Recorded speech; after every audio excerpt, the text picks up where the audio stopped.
지난 시간에 지도자를 지키라라는 말씀을 들었습니다. 원수들이 공격하는 1호 타겟이 지도자예요. 그러잖아요. 요즘 우리나라 재계에 총수들이 감옥에 많이 가 계십니다. 그 감옥에 얼마나 오래 있느냐, 또 어떤 판결을 받느냐에 따라서 그 기업의 운명이 왔다 갔다 하는 거죠. 지난주 중에 최고의 빅 이슈 중에 하나가 한전부지를 현대가 가져가느냐, 삼성이 가져가느냐. 현대가 가져가긴 했는데 10조가 넘는 어마어마한 돈으로, 감정가가 3조 5천인데 한 3배 가까이나 되는 돈으로 일단 부지를 계약을 했어요. 계약을 했는데 앞으로 어떻게 될지는 봐야 되겠지만, 이런 뉴스들이 참 중요하죠. 한 그룹의 리더가 어떤 결정을 하느냐가 그 기업의 운명을 좌지우지하기 때문에 그렇습니다. 느헤미야도 마찬가지입니다. 느헤미야는 느헤미야 한 사람이 아니라 느헤미야와 백성이 똑같은 인격이고 똑같은 권위로 존중받아야지만, 느헤미야는 백성을 책임지는 총독이라는 의미에서 다른 위치에 있는 거죠. 그래서 온 나라가 지금 느헤미야를 중심으로 뭉쳐 있는데, 지금 원수들은 느헤미야를 공격을 하는 거죠. 느헤미야만 무너뜨리면 이 성벽 공사를 와해할 수 있기 때문이라는 건 기억하시면 좋겠어요. 그의 인격에 흠집을 내고 그를 시험하고 그를 두렵게 하고 소문을 내는 이런 일을 계속 하고 있었어요. 그에 대해서 느헤미야가 지혜롭게 제안을 거절하기도 하고, 때로는 목표에 더 집중하고 그의 삶을 단정히해서 청렴하게 생활하고, 그리고 하나님 앞에 기도했어요. 지난주에 적용을 하면서 교회 지도자를 어떻게 지킬까, 제가 4가지 얘기를 드렸어요. 첫 번째는 기도하라. 속으로 이제 질문을 제가 할 테니까 대답을 하셔야 돼요. 자, 지난 한 주간 나는 7일이었으니까 목사님을 위해서 7번 이상 기도했다. 손들이. 마음속으로 손들는 게, 마음속으로. 겉으로 손들면 제가 시험 들까봐. 마음속으로. 여러분, 자식을 위해서 기도하는 만큼이나 목사를 위해 진짜 기도해 주셔야 돼요. 진짜. 특별히 우리 교회 목사는 더 약하니까, 골골대니까 더 기도를 해 주셔야 돼요.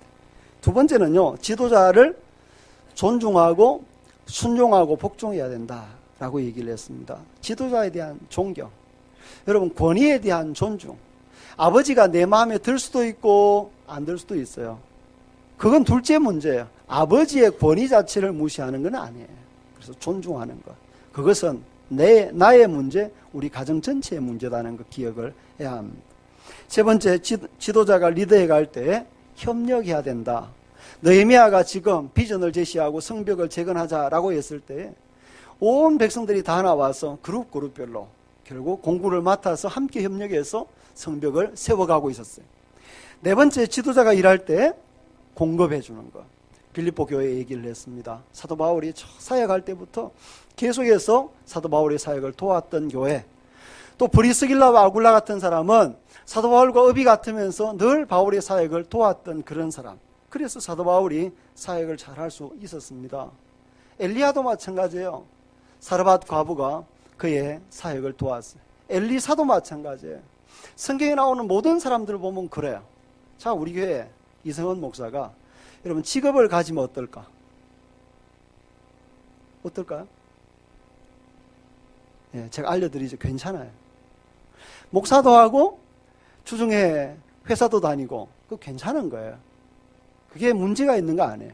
왜냐하면 우리가 교리의 기초가 되는 켈빈이 모든 직업, 물론 여기 모든 직업은 건전한 모든 직업, 술집 이런 거 말고 건전한 모든 직업은 하나님의 소명이에요. 목사가 지금 소명을 받아서 일하는 것처럼 우리 택시 운전하시는 우리 임집사님 소명이에요. 그렇죠? 우리 동규 형제 일하는 거 소명이에요. 김상건 집사님 일터에 나가서 일하는 건 소명이에요. 하나님이 내게 맡기신 목회일이나 내게 맡기신 직장이나 똑같은 일이에요. 그래서 목사가 일하면서 주일날 설교해도 무방해요. 근데 이제 목사가 주중에 일하고 또 주일날 설교 준비해서 설교하고 이런 게 이제 힘들다. 그래서 풀타임으로 여러분이 교회를 위해서 맡긴 거죠. 만약 여러분이 의논해가지고 야, 목사님도 일하며 하시오. 그럼 저도 일하며 목회일을 해야 되는 거죠. 그러니까 여러분이 이 부분을 잘 이해를 해야 될 필요가 있습니다. 지금 바울이 사역할 때에 바울이 사실은 건축업을 했지만 그건 거의 안 했죠. 성경 사도행전 읽어보면 정서를 보면 거의 일을 안 했어요. 실제로 일은 복음 전하는 일을 주력으로 했어요. 그 일을 위해서 주변에서 도왔던 것을 볼 수가 있습니다. 지난주에 적용을 했는데 1부에는 따라 했는데 제가 설교 마치고 보니까 2부에는 안 따라 했어요. 그래서 오늘 2부는 따라 합니다. 네, 따라요. 저를 보시고 따라 합니다. 목사님 기도하겠습니다. 네. 목사님 순종하고 협력하겠습니다. 목사님 사랑합니다. 네, 그것을 여러분이 하셔야 돼요. 그건 여러분의 목. 오늘 계속해서 사단이 도전을 하고 있는데 느헤미야를 계속 공격하는데 느헤미야가 오늘 얘기는 느헤미야가 이 수많은 도전을 다 이겨내고 결국은 성벽을 완공했더라. 이게 오늘 얘기. 그래서 오늘 설교 제목에 끝부분에 뭐라고 되어 있죠? 제가 최후까지. 여러분에게 수많은 도전이 있지만 최후까지 여러분이 이기고 이겨서 결국 성벽을 완공해내는 은혜가 여러분 인생 가운데 있기를 원합니다. 옆 사람에게 한 번 더 인사하겠습니다. 최후 승리합시다. 우리 교회 오신 분이 끝까지 최후 승리할 수 있기를 축복합니다. 오늘 몇 가지 얘기를 드리려고 하는데요. 첫 번째는 사단의 업무예요. 두 번째는 그 사단의 업무를 느헤미야가 어떻게 잘 이겨내는지. 세 번째 결론적으로 성벽이 완공되는 얘기, 세 단락으로 얘기를 하려고 합니다. 첫 번째 사단의 업무는 두 가지 방면으로 진행되는데 하나는요, 뇌물을 지도자들에게 먹이는 거예요. 그래서 그 뇌물을 먹은 지도자가 느헤미야를 위협하는 거예요. 자, 다시 보세요, 구도를. 자, 요 마이크가 이스라엘의 유대의 지도자들이에요.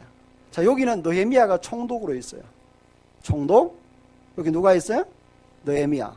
그리고 여기는 지도자들 그룹. 그리고 여기는 누가 있냐 하면 원수들이 있는 거예요. 원수들이 유대의 지도자들 그룹 중에 몇 명에게 뇌물을 먹여가지고 이 뇌물 먹은 사람이 느헤미야를 위협하는 거예요. 자, 뇌물을 이쪽에서 먹었으니까 뇌물 먹은 사람 누구를 좋게 해요?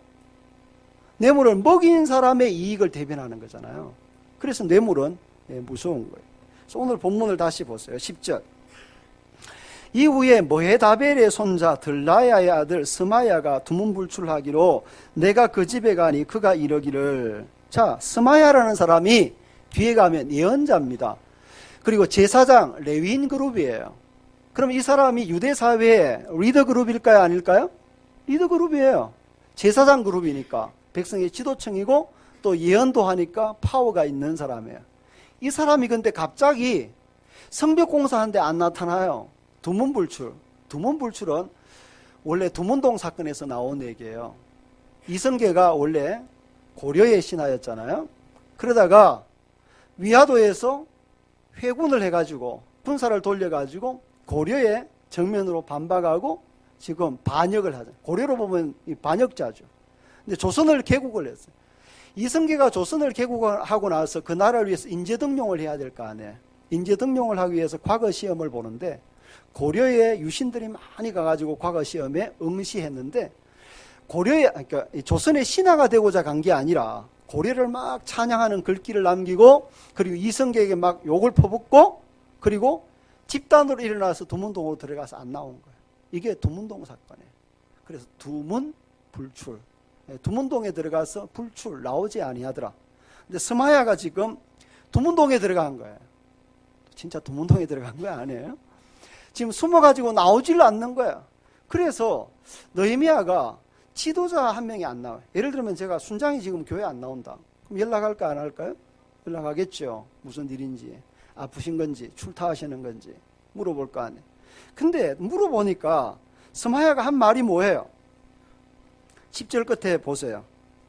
그가 이러기를 그들이 너를 죽이러 올 터이니, 자, 원수들이 느헤미야 너를 죽이러 올 것이다. 그러니까 우리가 하나님의 전으로 가서 외소 안에 머물고 숨자, 문을 닫자. 저들이 반드시 밤에 와서 너를 죽일 것이다. 야, 암살자가 오늘 올 것이다. 그러니까 느헤미야야 빨리 지금 성소 안으로 들어가서 숨자. 근데 느헤미야가 11절에 보면 나는 들어가지 않겠노라. 뭐 나 같은 몸이면 누가 외소에 들어가서 생명을 보존하겠느냐 이 말이에요. 지금 스마야의 예언이 느헤미야는 잘못됐다는 것을 알았어요. 왜냐하면 첫 번째는 하나님께서 지금 성벽 공사를 시작 단계도 아니고 끝나갈 점에, 자, 하나님이 지금 페르시아에 있을 때 이미 소명을 주셔서 성벽 공사를 위해 출발했어요. 와서 지금 돌아보고 백성들을 모아서 성벽을 진행하고 있어요. 이제 절반 이상을 지나서 끝 맺을 때가 되었어요. 근데 갑자기 지금 와서 하나님이 너희미야 너 아니야 이렇게 말할 리가 없는 거죠. 또 하나는 성전 안에는 지금 느헤미야 같은 정치인이 들어갈 수 있어요 없어요? 없어요. 오직 제사장만이 들어갈 수 있는 그곳에, 그래서 느헤미야가 생각할 때 이 사람이 진짜 바른 예언가라면 이런 말도 안 되는 얘기를 할까 안 할까? 아니라는 거죠. 그래서 이 사람의 지금 예언이 잘못됐다는 걸 알게 된 거예요. 그래서 안 들어가요. 만약 스마야의 말대로 느헤미야가 들어갔다, 그럼 어떤 문제가 발생했을까? 적어도 세 가지 잘못을 범하는 거죠. 첫 번째는 성소를 범하는 죄로 하나님께 심판을 받아요. 역대 하에 보면 우시아라는 왕이 나와요. 아주 유능한 왕이었어요. 근데 백성들 개혁운동도 일으키고 백성들에게 존중받는 왕이었어요. 근데 어느 날 이 사람이 존경받으니까 교만해져 가지고 성소 안에 들어가서 제사 지내는 일을 자기가 막 하려고 그래요. 제사장이 말렸어요. 말을 안 들어요. 하나님이 그 우시아를 쳐요. 어떻게 해요? 문둥병, 한센병이 들게 해서 그 이후로 왕의 역할을 수행하지 못하는 아주 비참한 비극을 맞이하게 되는 거예요. 느헤미야가 생각할 때 지금 이 성소 안에 들어가면 반드시 하나님의 심판을 받는 거죠. 그래서 그런 우려를 범하고, 두 번째는 만약 느헤미야에게 두려움이 온다고 느헤미야가 숨어버리면 어떻게 되겠어요?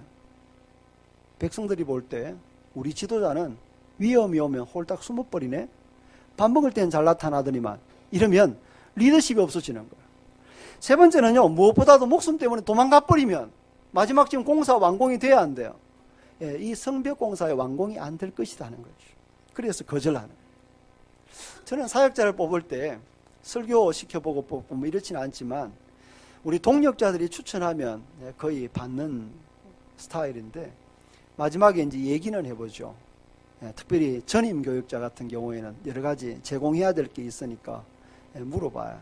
물어봐서 여러 가지 대화 끝에 제일 먼저 얘기하는 게 사역이냐, 영혼이냐, 교회냐 이런 얘기가 아니고 사택이냐, 사례비가 얼마냐 뭐 이런 얘기 같으면요, 조용하게 제가 대답을 안 해요.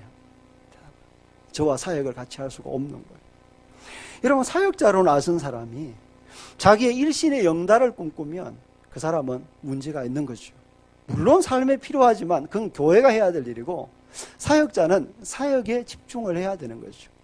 사도 바울이 자기의 사역에 어떤 고백을 했는지 한번 보겠습니다. 사도행전 20장 24절 읽습니다. 내가 달려갈 길과 주 예수께 받은 사명 곧 하나님의 은혜의 복음을 증언하는 일을 마치려 하면은 나의 생명조차 조금도 귀한 것으로 여기지 아니하노라. 여러분, 사도행전 20장에는 사도 바울이 예루살렘에 올라가려고 할 때 수많은 예언자들이 올라가면 당신 죽는다, 올라가면 안 된다고 아주 유력한 예언가들이 예언을 했습니다. 하지만 사도 바울은 나도 안다는 거죠. 그런 위험이 있을 줄도 안다는 거죠.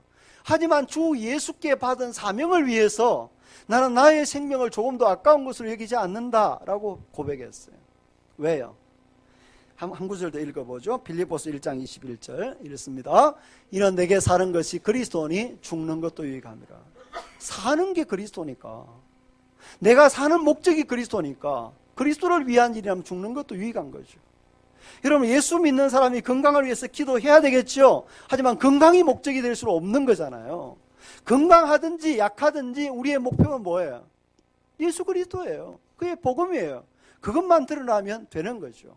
우리가 오래 사는 게 인생의 목적이 아니라 우리는 그리스도의 나라를 세우는 것이 우리의 목적이에요. 이 목적을 분명히 해야 되죠. 스마야가 왜 이런 예언을 했을까? 12절에 보니까 깨달은 적 그는 하나님께서 보내신 바가 아니라 도비아와 산발랏에게 무엇을 받았어요? 뇌물을 받았어요.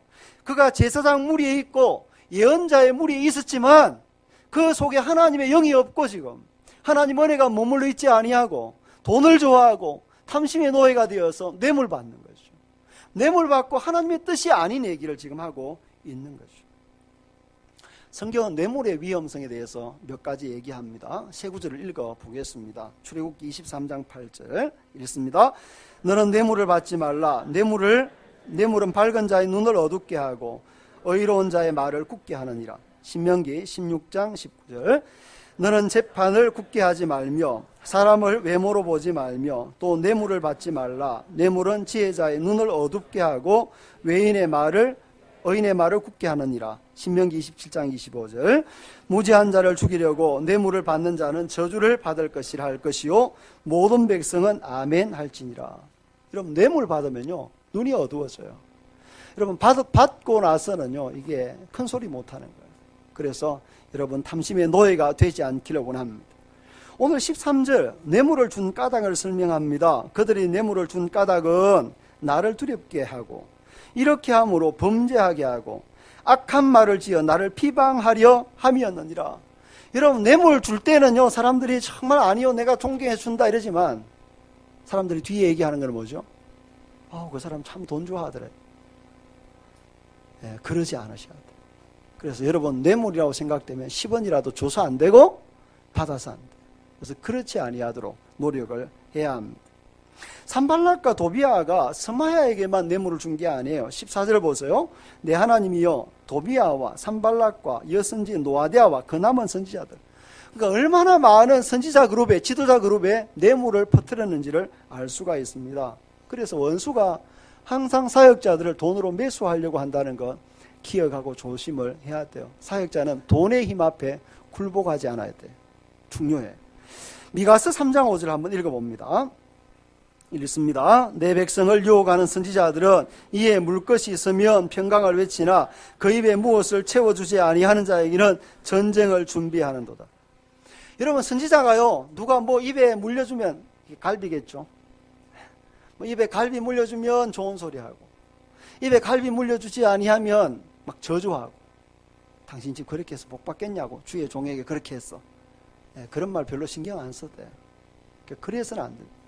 거짓 선지자의 특징 중에 하나가 뇌물, 돈, 탐심의 노예가 되어 있는 겁니다.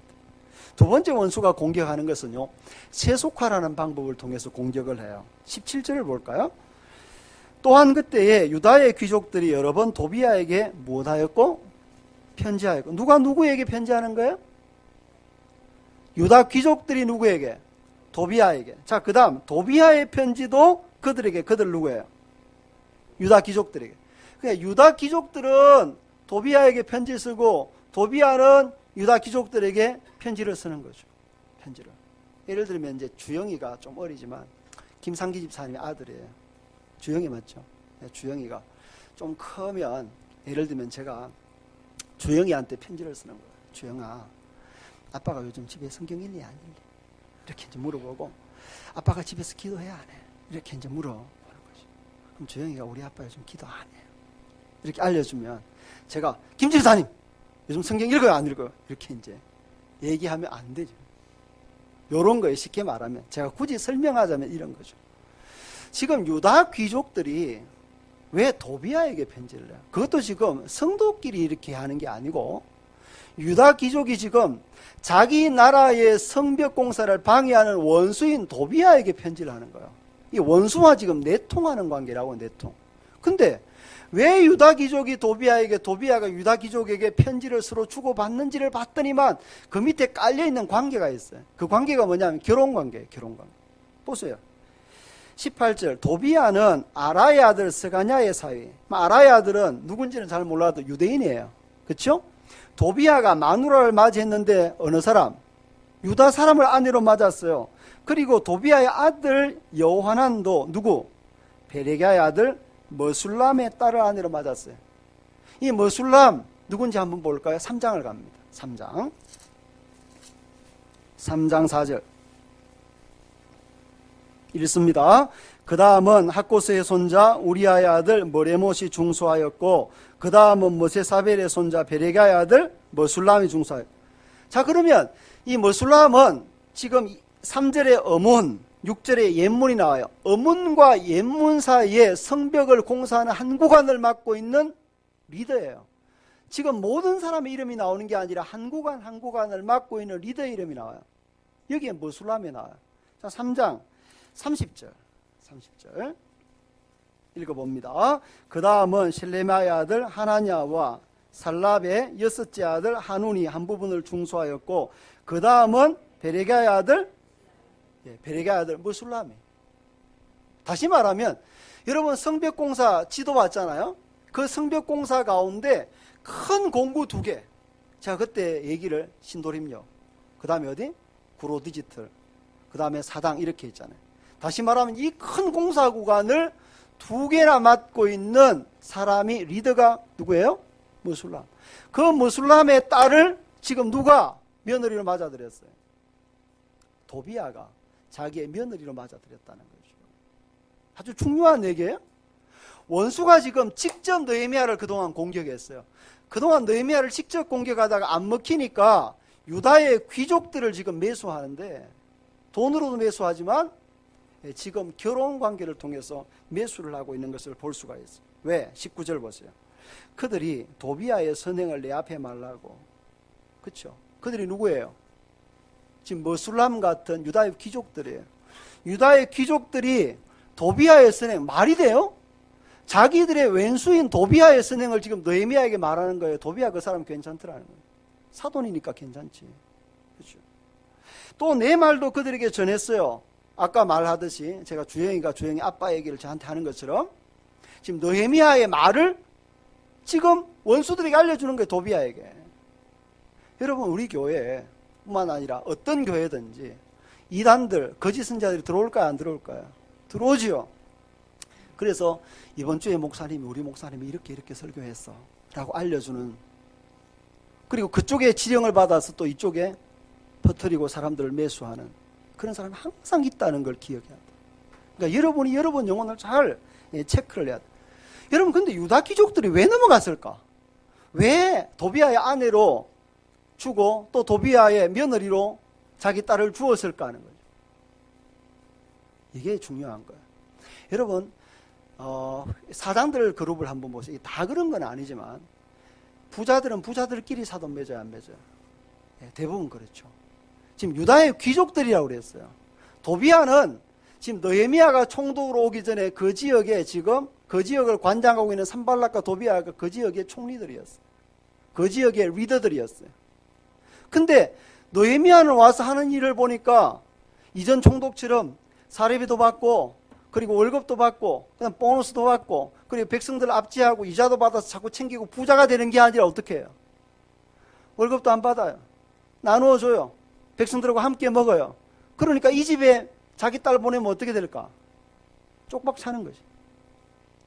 그래서 누구에게 보내는 거예요? 도비아처럼 이런 사람들에게 딸을 보내야 딸이 잘 먹고 잘 살고 부자가 되는 거예요. 자, 제가 아주 쉽게 얘기할게요. 아주 쉽게. 이러면 쏙 들어와요. 자, 여러분에게 딸이 있어요. 딸을 이제 시집 보내야 돼. 시집 보내야 되는데 아주 믿음 좋은 총각이 있어. 근데 집이 가난해. 근데 한 놈은요 교회를 제대로 안 다녀. 어쩌다가 마지못해서 한 번 오지 교회를 안 와. 또 안 와요 거의. 근데 어머니는 권사님이셔.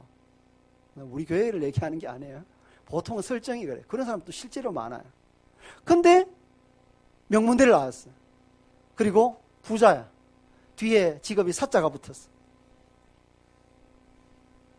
그러면 여러분 딸을 어디 보내요? 어떤 분은 저한테 와서 설득을 하세요. 결혼 잘하면 전도할 수 있고 결혼 잘하면 여러분 전도하고 나서 그렇게 얘기하세요. 그런 사람에게 내 딸을 보내고 내 아들을 보내고 지금 그런 거예요. 교회 안에 세속화의 물결이 들어와서 신앙의 잣대로 보지 아니하고 돈의 힘 그리고 권력의 힘 이런 것으로 지금 교회 지도자들을 무너뜨리려고 하는 이런 모습을 볼 수가 있습니다. 유다 귀족들이 그렇게 해서 넘어간 거죠. 항상 우리를 위험하게 만드는 적이 외부가 아니라 내부에 있다고 그랬어요. 성경은 이걸 주의시켜서 특별히 결혼 문제. 자녀의 결혼 잘 시켜야 돼요. 신약 성경에도 믿지 아니한 자와 멍에를 같이 하게 하지 말라고 그랬어요. 근데 부모님이, 중직자가, 권사님이, 장로님이 지금 예수 안 믿는데도 집집안이 좋으니까 결혼시키는 거예요. 그게 무슨 신앙이에요 그게? 아니거든요. 여러분 열왕기상 11장을 한번 읽어보겠습니다. 열왕기상 11장 1절부터 4절 읽습니다. 솔로몬 왕이 바로의 딸 외에 이방의 많은 여인을 사랑하였으니 곧 모압과 암몬과 에돔과 시돈과 헷 여인이라. 여호와께서 일찍이 이 여러 백성에 대하여 이스라엘 자손에게 말씀하시기를 너희는 그들과 서로 통혼하지 말며 그들도 너희와 서로 통혼하게 하지 말라. 그들이 반드시 너희의 마음을 돌려 그들의 신들을 따르게 하리라 하셨으나 솔로몬이 그들을 사랑하였더라. 왕은 후궁이 700명이요 첩이 300명이라. 그의 여인들이 왕의 마음을 돌아서게 하였더라. 솔로몬의 나이가 많을 때에 그의 여인들이 그의 마음을 돌려 다른 신들을 따르게 하였으므로 왕의 마음이 그의 아버지 다윗의 마음과 같지 아니하여 그의 하나님 여호와 앞에 온전하지 못하였습니다. 솔로몬이 되게 유능한 왕이었어요. 근데 하나님이 딱 한 가지 경고하고 부탁했어요. 너 이방 여자들 조심해라. 그 이방 여자들은 그냥 이방 여자들이 아니라 이방 여자들은 이방의 신을 가지고 온다는 거죠. 근데 솔로몬이 잘 나가니까 똑똑하니까 그 별로 하나님 말씀에 개의치 않았어요. 그러다가 처와 첩을 1000명을 얻었네요. 근데 들어오는 여자들마다 불상도 하나 갖고 들어오고 그리고 뭐 다른 신도 하나 가지고 들어와서 솔로몬 궁궐 전체가 완전 이방의 신전이 되어버렸어. 결국 이 여자들이요 계속 여자들에게 넘어가잖아요. 여자들이 어떻게 하죠? 솔로몬의 마음을 빼앗아서 솔로몬의 마음을 이방 신에게로 향하게 만들어버리는 거예요. 그게 위험한 거예요. 아무 문제가 없는 것처럼 보였어요. 솔로몬은 잘 나가고 견고했어요. 근데 그 솔로몬 왕국을 근본적으로 무너뜨린 것이 이방 여인과 결혼한 문제였어요. 이방의 세속화가 들어온 거죠. 오늘날 우리가 경계해야 될 것도 마찬가지입니다. 도비아 같은 세력이 교회 안에 들어오지 못하도록 돈 있는 사람이 힘 있는 사람이 교회 와서 그걸 발휘해서 교회를 좌지우지 못하게 오직 교회에 주의 영광이 가득하고 은혜의 물결로 지배할 수 있도록 항상 노력을 우리가 해야 될 줄로 믿습니다. 느헤미야가 어떻게 응전하고 있냐? 첫 번째는요, 스마야의 경고를 무시했어. 여러분, 스마야의 경고를 무시하는 게 쉽지 않아요. 자, 예를 들어 제가요, 아니, 하얀이가 예를 들어 이시니까 이권사님이라고 얘기하고, 이권사님 11조도 안 하고 그렇게 복 받겠어, 이렇게 예를 들어 얘기했다. 그렇게 해서 이번에 애가 시험 합격하겠냐고 이렇게 얘기를 했어. 그러면 그때는 무시하고 갔어요. 근데 애가 성적이 안 오르면 뭐가 자꾸 생각나? 11조 하는 게 자꾸 생각나고 그걸 갖다 바쳐야 될 것 같아요. 여러분, 그래서 그런 폭군적 목회자들이, 교회들이 부자가 되는 거예요. 다 여러분이 잘못한 게 포함되어 있는 거예요. 여러분, 스마야의 이 경고를 무시하기가 쉽지 않아요. 왜냐하면 스마야는 지금 제사장 그룹이고 예언자 그룹이기 때문에 그의 말을 무시하기가 쉽지 않아요. 어제 꾼 꿈도 우리가 무시하기가 쉽지 않아요. 근데 어떻게 무시할 수 있었을까? 그것은 이 느헤미야가 하나님 말씀 위에 든든히 서 있었기 때문에 흔들리지 않았어요. 예레미야 23장 28절 읽어보겠습니다. 같이 읽습니다. 여호와의 말씀이니라. 꿈을 꾼 선지자는 꿈을 말할 것이요 내 말을 받은 자는 성실함으로 내 말을 할 것이라. 겨가 어찌 알곡과 같겠느냐? 여호와의 말씀이니라. 내 말이 불 같지 아니하냐? 바위를 쳐서 부스러뜨리는 방망이 같지 아니하냐? 여러분, 하나님의 말씀을 받은 사람은 하나님의 말씀을, 꿈을 꾼 사람은 말씀이 없으니까 꿈 얘기를 할 수밖에 없어요. 여러분, 근데 사람들은 희한하게도, 성도들도 말씀을 모르니까 말씀 얘기하면 졸고 꿈 얘기하면요 좋아서 막 죄송해요 해볼래 해가지고 막 은혜를 받아요. 그 은혜 아니에요. 우리가 이 느헤미야처럼 스마야와 같은 이 거짓 선지자들이 와서 말할 때도 넘어갈 수 있는 것은 우리가 진리 위에 자기를 세울 수 있어야 그런 것이 와도 무시하고 넘어갈 수가 있어요. 여러분의 신앙이 그렇게 될 수 있기를 원합니다. 그래서 말씀 읽으라는 거예요. 말씀 공부하라는 거예요. 그래야 여러분이 넘어설 수 있으니까. 뭐 큰 교회, 뭐 또 어떤 교회 욕할 필요 없어요. 그게 여러분이 한 일이니까. 여러분이 진리 위에 서는 게 중요해요. 두 번째는요, 느헤미야가 묵묵하게 하나님 앞에 기도했어요. 14절, 내 하나님이여, 도비야와 산발락과 여선지 노아디아와 그 남은 선지자들, 곧 나를 두렵게 하고자 한 자들의 소행을 기억하옵소서. 여러분, 느헤미야가 할 수 있는 게 뭐 있나요?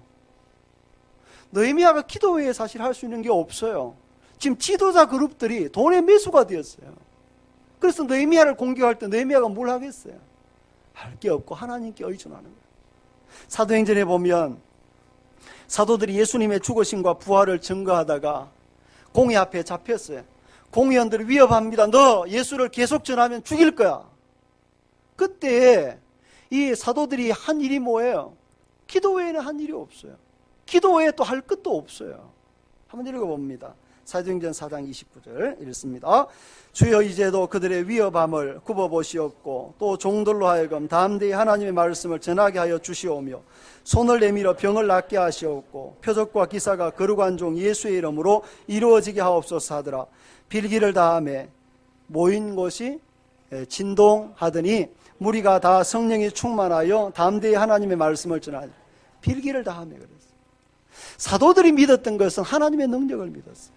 우리 교회가 소유하고 우리 교회가 믿어야 될 것은 하나님의 능력이에요. 그래서 기도해야 되는 거죠. 기도하라 왜 그러냐 하면 우리가 하나님의 능력을 경험해 봐야 돼요. 그래야 그 능력을 사용할 수가 있기 때문입니다. 마지막 세 번째, 성벽이 드디어 완공이 되어졌습니다.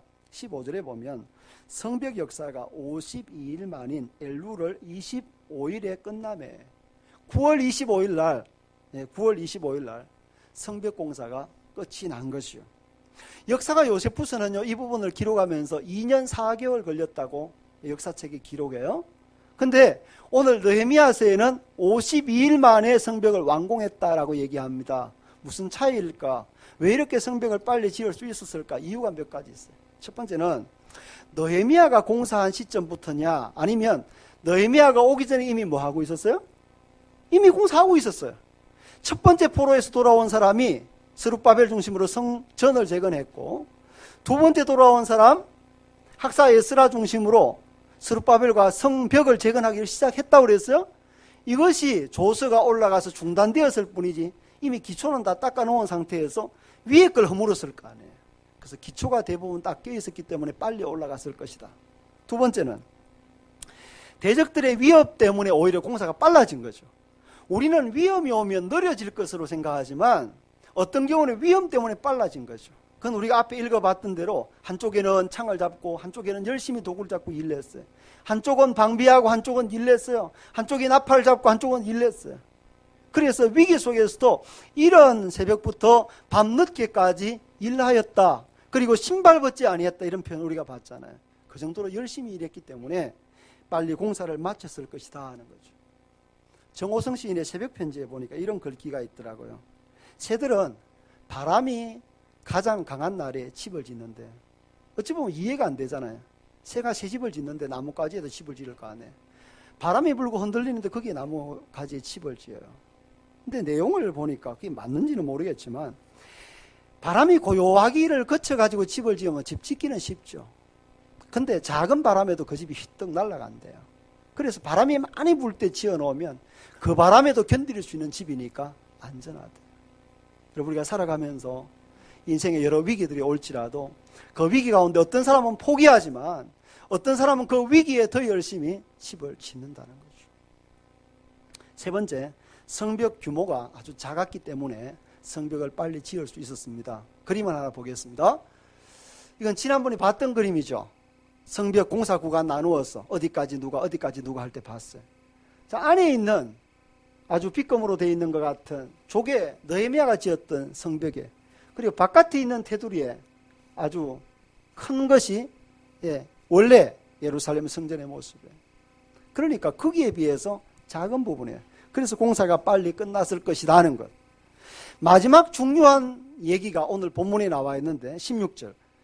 우리의 모든 대적과 주위에 있는 이방 족속들이 이를 듣고 다 두려워하여 크게 낙담하였으니 그들이 우리 하나님께서 이 역사를 이루신 것을 알미니라. 왜 52일 만에 끝날 수 있었다고요? 우리 하나님의 도우심 때문에. 이게 지금 여기에만 나오는 게 아니라 4장 갑니다. 4장 20절. 4장 20절 읽습니다. 너희는 어디서든지 나팔 소리를 듣거든 그리로 모여서 우리에게로 나오라. 우리 하나님이 우리를 위하여 싸우시리라 하였느니라. 여러분, 언제요?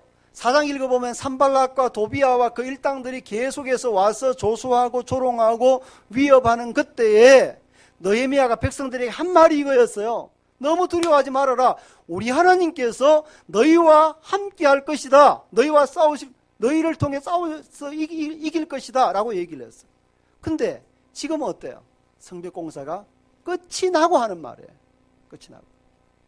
어려움이 올 때 하나님이 도우실 것이다. 라고 했는데 오늘은 성벽을 다 짓고 나서 누가 했다?